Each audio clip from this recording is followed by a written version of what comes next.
अस्सलामुअलैकुम to my dear students. तो आज इस वीडियो में मैं आपको सिखाऊंगा एग्जामिनेशन फॉर्म भरना क्लस्टर यूनिवर्सिटी की वेबसाइट से। ठीक है। और अगर आप किसी भी सेमेस्टर से हो, चाहे वो फर्स्ट सेम एनईपी हो या फिफ्थ सेमेस्टर बैच 2021 हो या कोई भी और सेमेस्टर हो, तो सबका प्रोसीजर सेम है। तो ये वीडियो आपके लिए है डेफिनेटली अगर आप फॉर्म भरना चाहते हैं। तो सबसे पहले आपको करना क्या है, क्लस्टर की वेबसाइट ओपन करनी है। तो वेबसाइट ओपन करी हुई है मैंने। तो उसके बाद क्या करना है, आपको स्टूडेंट साइन इन करना है। अब साइन इन करने के दो तरीके यहाँ पे थोड़ा सा आप नज़र रखिए।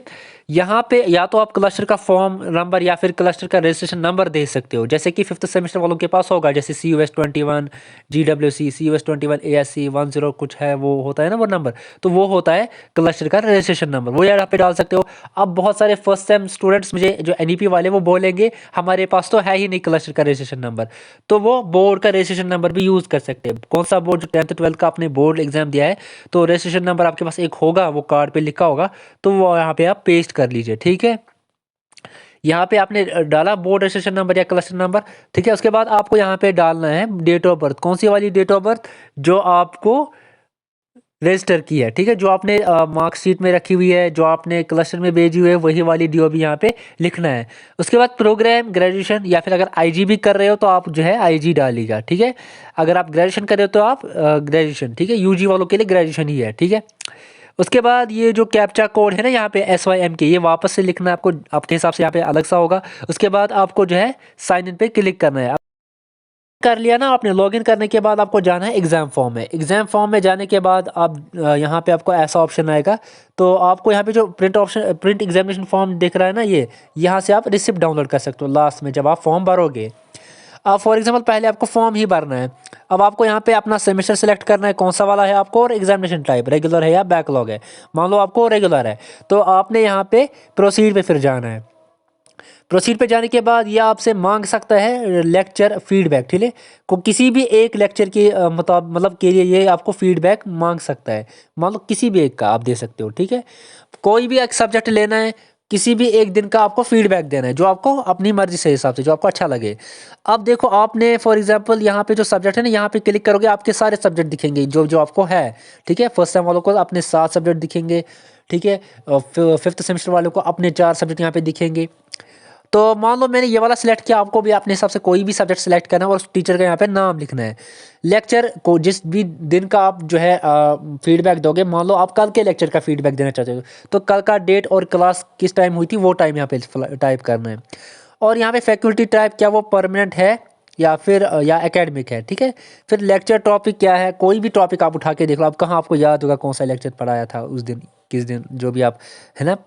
उसके बाद आपको मोड ऑफ टीचिंग करनी है, चाहे वो उस दिन ऑफलाइन ली थी उसने या ऑनलाइन ली थी। फिर फैकल्टी, क्या वो टाइम पे आता है या फिर नहीं आता है, वो आप देख सकते हो। क्या वो टाइम पे जाता है या टाइम से पहले ही जाता है, वो भी यहाँ पे दे सकते हो। उसका बिहेवियर भी आप रेट कर सकते हो कैसा है, उसका लेक्चर भी आप रेट कर सकते हो। और मटेरियल जो प्रोवाइड करते हैं वो भी आपको देना है कि किस मतलब वो मोड में वो देता है, क्या वो PDF में देता है, क्या वो इमेज देता है, क्या है। ठीक है। उसके बाद आपको जब लास्ट में सबमिट करना है। जब आप सबमिट करोगे तो मैं आपको दिखाऊंगा कैसा ऑप्शन आएगा। अब मान लो यहाँ पे आपने सारा यहाँ पे सबमिट किया। अब जब आप सबमिट फीडबैक पे जाओगे ना, तो आपको इसके बाद ये मतलब हो जाएगा, मतलब सेव। उसके बाद आपको कहाँ पे जाना है, वापस से जाना है आपको एग्जाम फॉर्म में। जैसे कि मैं जाऊँगा यहाँ पे, तो उसके बाद आपको जो है यहाँ पे अपना फॉर्म पे वापस से अप्लाई करना है। लेकिन इस बार आपको जो है वो नहीं आएगा जो फीडबैक का ऑप्शन, क्योंकि आपने वो दे दिया है। अब आपको फ़ी दिखाएगा, और कैसे करना है मतलब वो आपको मैं यहाँ पे दिखा रहा हूँ। देखो यहाँ पे लास्ट पे यहाँ पे दिखा रहा है ना 1350 ये फ़ी। ठीक है। यहाँ पे आपको ये दिखाएगा। उसके बाद आपको प्रोसीड टू पेमेंट करना है। तो पेमेंट करने के बाद आपको हो जाएगा ये सक्सेस। लेकिन मैं आपको दिखाऊंगा पेमेंट कैसे करना है। पेमेंट तो दो ऑप्शन है, या तो आप नेट बैंकिंग से कर सकते हो, बहुत सारों का नेट बैंकिंग नहीं चलता है। ठीक है। बहुत सारों का नेट बैंकिंग नहीं चलता है, तो दूसरा ऑप्शन भी है, क्रेडिट या डेबिट कार्ड। ATM कार्ड जो होता है उसी को डेबिट कार्ड कहते हैं, ये आप याद रखिएगा।